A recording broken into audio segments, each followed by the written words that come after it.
Yeah, that should be fine. What I gotta do here is actually need to lower this down even more.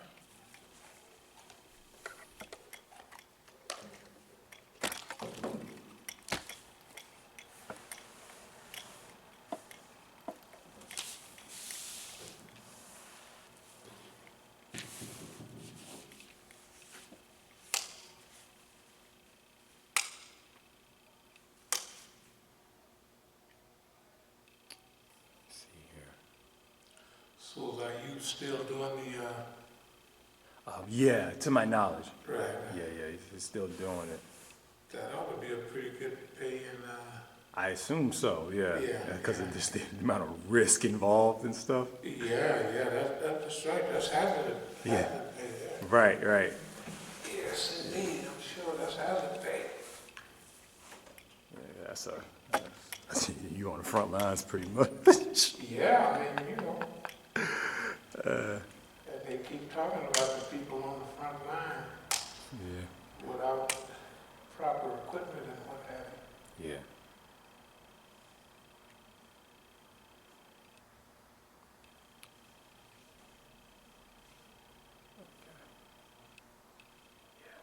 That should be it right there. Okay. Okay. All right, I'm gonna go ahead and start the stream up.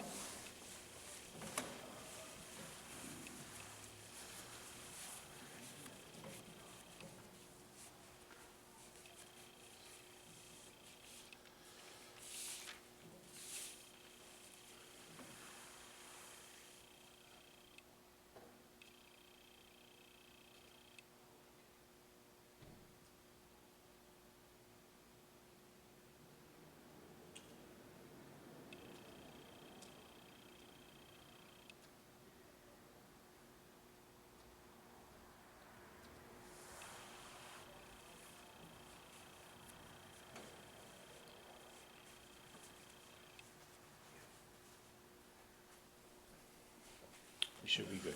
Ready? Mm-hmm. Okay. Bismillahirrahmanirrahim. Alhamdulillahi Rabbil Alameen. Well, tonight we're going to talk about identity. The reason we're going to talk about identity is because we have to look at the things that are happening around us, and first, are they real? Like, if you look out in the yard and you see, are those real cars out there? If you look at our property, is it real that holes were punched in our property? If you look at our cars in the past, is it real that someone been sabotaging our cars for decades? Is that real? Okay, if we look at things that happened with our bank account, in the social arena, are these things that are real? Are they really happening? And if they're really happening, what does it all mean? You know, like how long has it been happening? How regular, how constant have they been happening? And then it would lead to the question as well, is someone or some community a target? Are they a target? If they're a target, how long have they been a target? 10 years, 15 years? Could it have been 50 years? Could someone actually be a target for 50 years? Is that possible? If they are a target, then the people that join the other team, what would be the benefits of them joining the other team? Would they get certain benefits? How would a target be treated? You know, how long would they be treated like that? How would we know they're a target? You know, what would be the purpose of their targetism? If they're a real target, if we research and if we study our recent history, history in general, what would be the purpose of all of this? if we discovered that this has really been happening, it's really, really going on.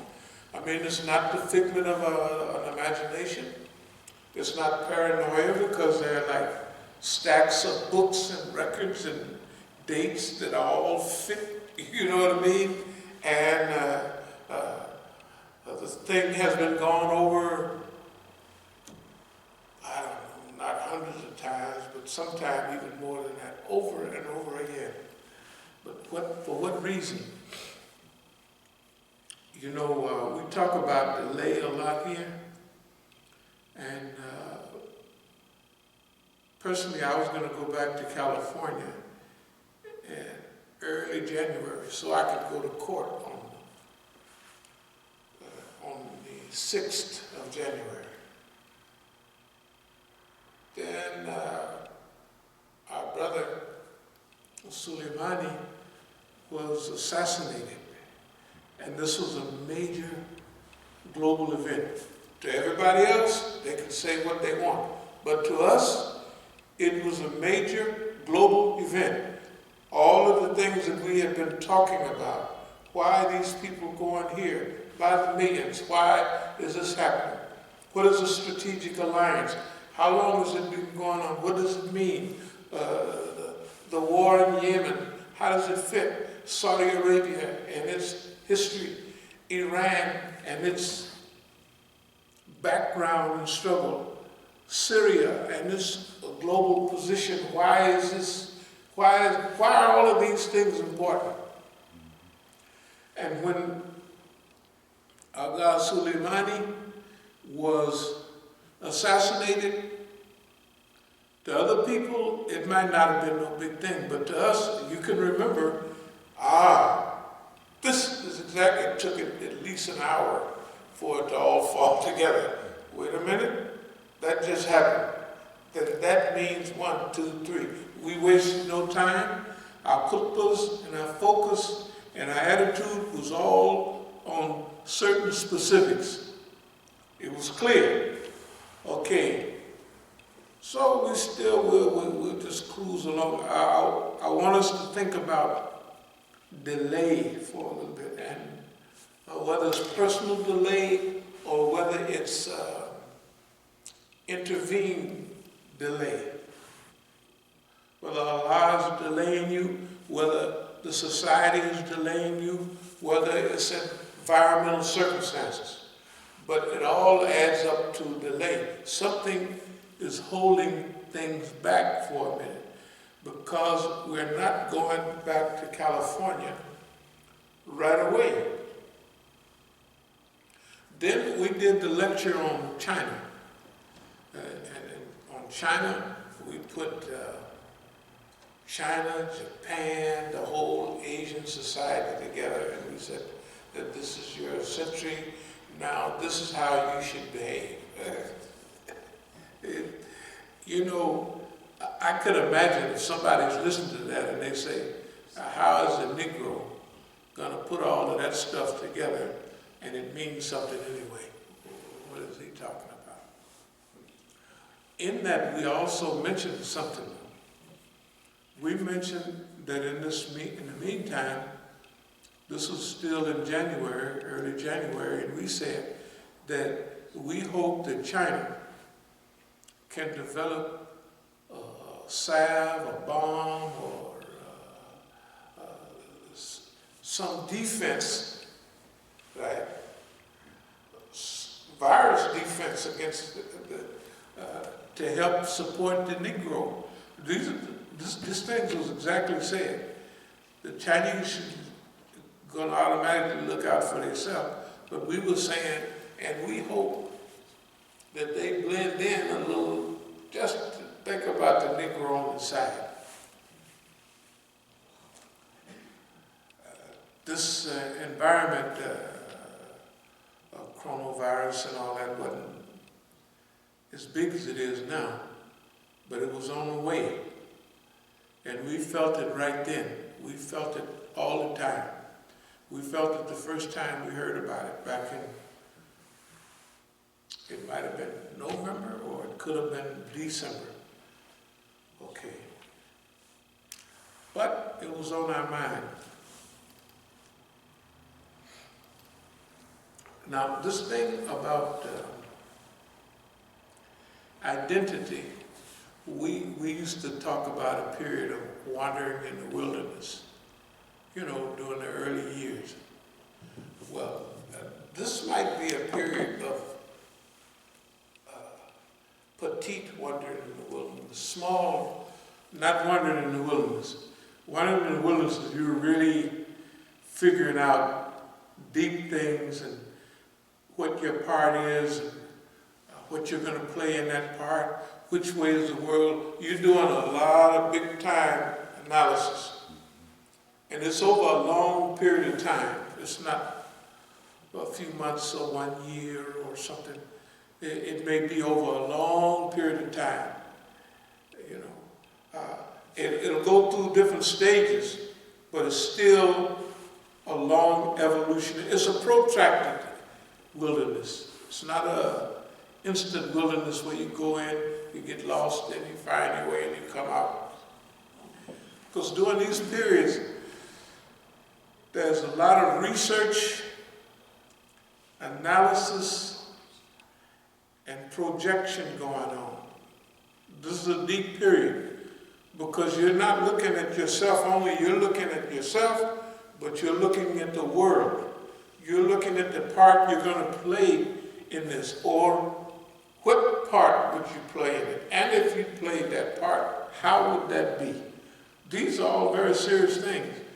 In petite wandering in the wilderness, you might have come to some conclusions, say a few months ago, and you had talked about things like write your own book, write yourself into that book, and write your own history, and then write other people into that.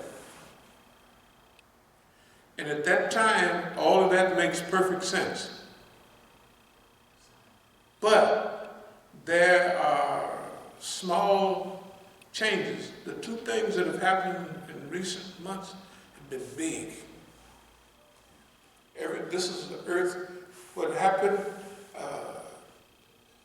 with Dr. Soleimani was big. It brought out a whole feeling of revolution in the people. They was in the street like they was at the beginning of the revolution. Why? Because they was getting ready to go through a period that was just like that, except even bigger. Why? Because they're getting ready to get hit by this coronavirus, and they're not going to get any mercy, any kindness. They're not going to, they can have the whole world crying out, hey man, let the stuff slide. I mean, this is what the whole world is saying.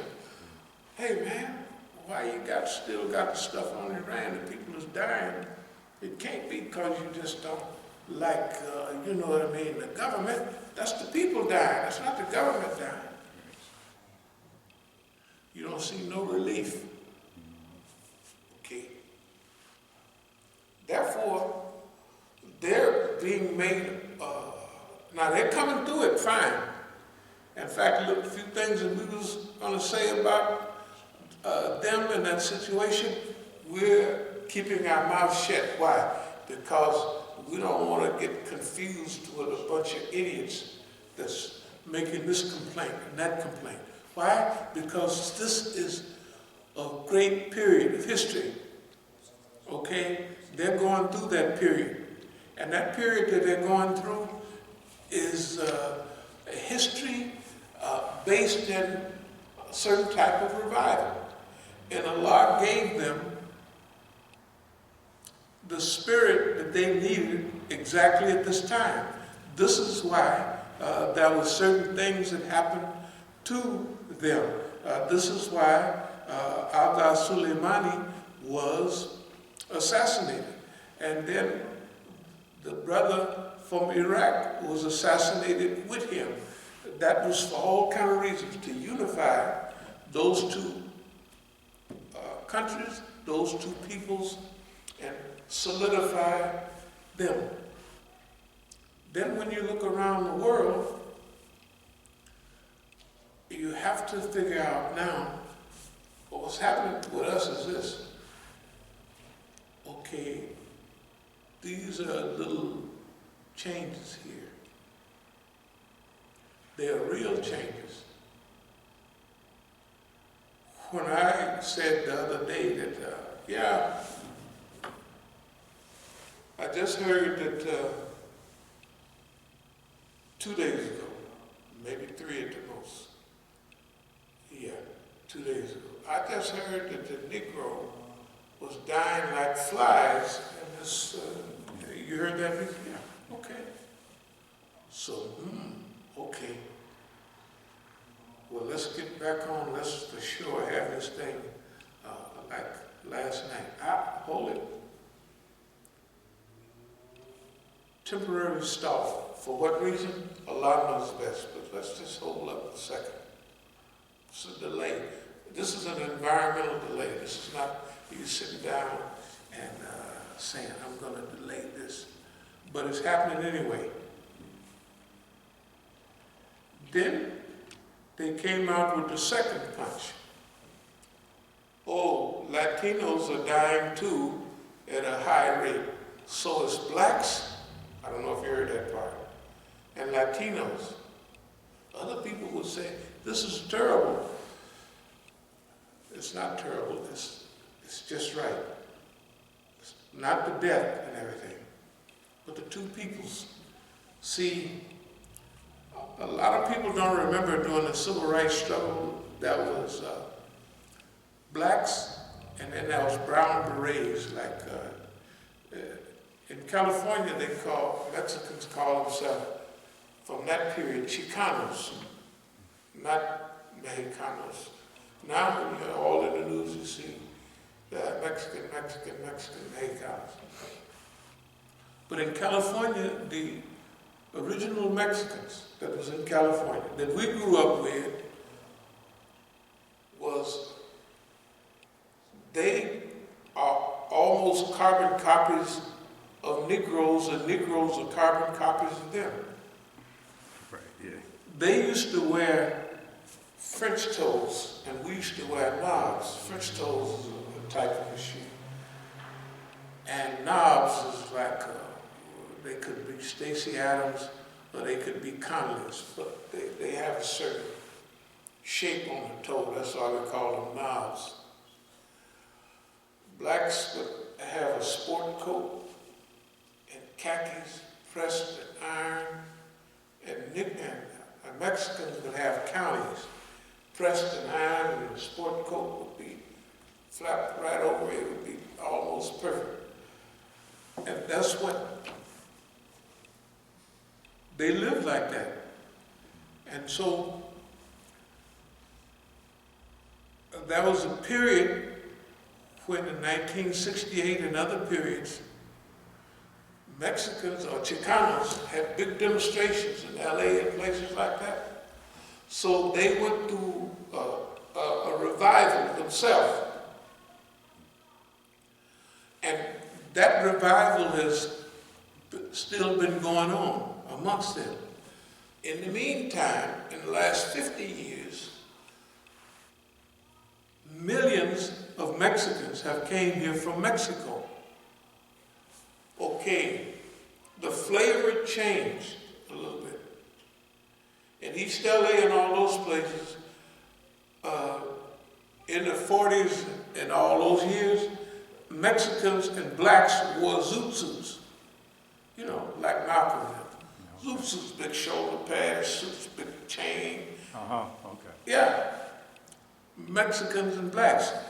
You see lowriders, low cars with juice. Lowriders was a club, a black club in LA way back when. They called them lowriders. Mexicans that have their cars juiced up and all of that, we have a very close culture.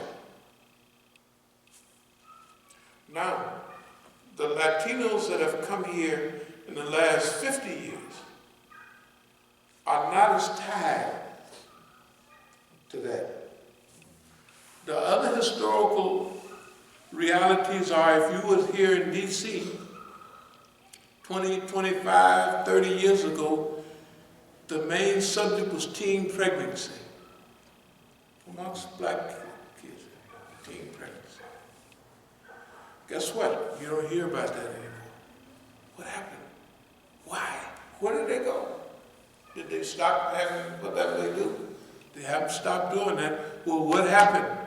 That means something has interfered with the birth process. In the meantime, in California, you could see, we mentioned it on talks, you could see a young Latino girl, let's say Mexican for California, with a baby in her tummy, one on each side, and sometimes one in the cradle, pushing. So, but all of a sudden, the population, the last couple of years, see, you got to remember, the population is very, in the year 2000, 20 years ago, they said blacks were 39 million and Latinos were 39 million. What did that ask to do? Since then, white population have continued to decline. Black population have continued to escalate a little, but there's been an explosion with Latinos. They have had a population explosion. To hear yesterday, and I'll pick up, to hear yesterday that, well, they had blacks were being hit by this coronavirus, and so are Latinos in huge numbers. That was just yesterday's news, and day before yesterday's news. Now, the only way that this could be digested by blacks and Latinos is if they just took a stupid pill. Right? Yeah, no, it's a real. If coronavirus, well, okay, a virus here, a virus there, you have to go back. Who has a history? Who has a history of destroying populations? We've talked 1,000 times about Indians being put on reservations, smallpox in their